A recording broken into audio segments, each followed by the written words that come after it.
can breathe. Please, the name of it. I can breathe shit.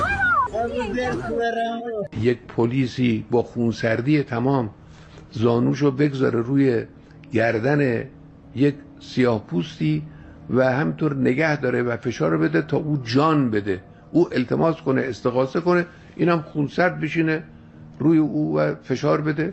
چند تا پلیس دیگه هم وایسن تماشا کنن و هیچ اقدامی نکنن.